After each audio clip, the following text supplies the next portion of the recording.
ঝামেলা ছাড়া সহজ উপায়ে একদম খরচা কমে এখানে আমি আজকে চিকেন পাস্তা তৈরি করে দেখাবো। বন্ধুরা, তোমরা যদি চ্যানেলে আমার নতুন হয়ে থাকো তো বলবো প্লিজ সাবস্ক্রাইব করে পাশে থেকো। দেখো আমি এখানে একটা থালার মধ্যে পাস্তা নিয়ে নিয়েছি। তো এখন পাস্তাগুলোকে আমি এখানে কড়াই নিয়েছি, কড়াইয়ের মধ্যে জল দিয়েছি। তো এখন পাস্তাগুলোকে আমি এখন সিদ্ধ করতে দেবো।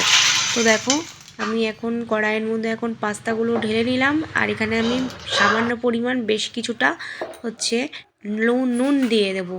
তো পরে তোমাদের যদি স্বাদ মতন যদি নুন লাগে তো তোমরা দিয়ে নিও। তো আমি বেশি করেই একটু নুনটা দিয়ে দিলাম পরে যাতে না লাগে।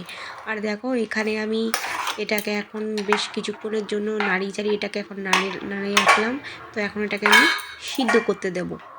দেখো একটা আমি ঢাকনা দিয়ে দিলাম। তো এখন সিদ্ধ করতে দেবো। এর মধ্যে উপকরণ লাগছে হচ্ছে এখানে দেখো আদা রসুন কেটে রেখে দিয়েছি। ওটা হচ্ছে চিকেনে ম্যারিনেশন করবো বলে পেঁয়াজ, কাঁচা লঙ্কা কুচি, আর এখানে আছে গাজর আর হচ্ছে বিনস, আর এগুলো হচ্ছে কেটে রেখে দিয়েছি। আর এখানে আছে চিকেন কিমা, আর আছে এখানে ধনেপাতা কুচি। তো এইগুলো আমার লাগবে। এখানে আমি চিকেন কিমাগুলোর মধ্যে মিশিয়েছি একটু সামান্য পরিমাণে লবণ, আর দিয়েছি আদা রসুন বাটা, আর দিয়েছি সয়া সস, আর একটু গোলমরিচ ক্রাশ করে দিয়েছি। তো এগুলোকে ম্যারিনেশন করে রেখে দেব এখন বেশ কিছুক্ষণের জন্য। তো এখানে আমার কড়াই গরম হয়ে গেছে। তো এখন আমি দিয়ে দেব সরিষার তেল। তোমরা চাইলে সাদা তেলেও করতে পারো। আমি যেহেতু আজকে চিকেন দেবো এর জন্য আমি আজকে সরিষার তেলেই করার চেষ্টা করছি। তেলটা এখন গরম হয়ে গেছে। এই তেলের মধ্যে দিয়ে দেবো বিনস আর গাজর। তো দিয়ে দিলাম একে একে এগুলোকে আমি এখন ভেজে নেব। প্রথমে বিনস গাজরগুলোকে। তো দেখো বিনস গাজরগুলো আমি ছেড়ে দিয়েছি কড়াইয়ের মধ্যে। এখন একটু নাড়িয়ে চাড়িয়ে নেব। তো এখন বেশ কিছুক্ষণ ধরে এখন একটু ভাজবো।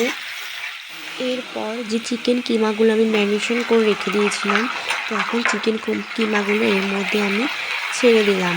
দেখো এটাকেও আমি একটু ভালো করে কষিয়ে নেব ততক্ষণে। তাকে এখন কষানো হচ্ছে। তারপর আমি যে পেঁয়াজ কাঁচা লঙ্কা কেটে রেখেছিলাম এই পেঁয়াজ কাঁচা লঙ্কাগুলো আমি এখন দিয়ে দিলাম। তোমাদের স্বাদ অনুযায়ী তোমরা ঝাল দিতে পারো। তো আমি এর মধ্যে একটু চিকেনে গোলমরিচ অ্যাড করেছিলাম বলে আর কাঁচা লঙ্কা দিইনি।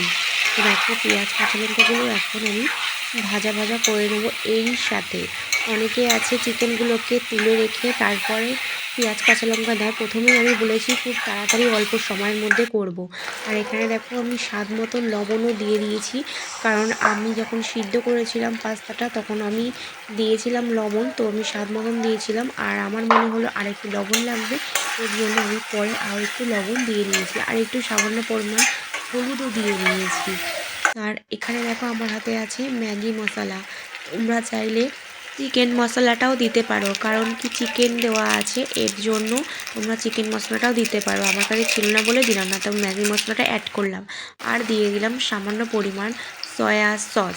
তো সয়া সসটা দিলে কি কালারটা ফ্লেভারটাও খুব সুন্দর আসে, এর জন্যই হচ্ছে সয়া সসটা দেওয়া। এখানে দেখো আমি যে পাস্তাগুলো সিদ্ধ করে রেখেছিলাম, তো একটা ঝুড়ির মধ্যে আমি জল ঝরিয়ে রেখেছিলাম। তো এখন আমি পাস্তাগুলোকে আমি দিয়ে দেবো। তো দেখো একটু গায়ে লেগে লেগে গেছিলো, মানে অনেকক্ষণ জল ঝরিয়ে রাখলে এরকমই হয়। তোমরা চাইলে সাদা তেল দিয়ে নেবে, তাহলে আর এই ঝরঝর হবে, তাহলে গায়ে লাগবে না। তো দেখো লাস্টে আমি একটু ধনেপাতাও দিয়ে দিলাম। তো আর একটুখানি আমি টমেটো সস দিয়ে নেবো, দিয়ে একবারে ভালো করে নাড়িয়ে টাড়িয়ে কষিয়ে নেব। দেখো এরকম ভাজা ভাজা করে নিলাম। তো তোমরা খুব সহজেই কিন্তু এরকম করে নিতে পারবে। তোমরা এবার আমি নামিয়ে ফেললাম। তো দেখো এখানে আমি শসা কেটে রেখেছিলাম, কুচনো পেঁয়াজ দিয়েছিলাম, আর উপরে আমি সস দিয়ে পরিবেশন করব। তো দেখো তোমরা এরকম চাইলে করতে পারো। তো আজকের ভিডিওটা কেমন লাগলো ফাইনালি আমার রেডি। তো ভালো লাগলে প্লিজ লাইক কমেন্ট আর সাবস্ক্রাইব করে বন্ধুরা পাশে থেকো।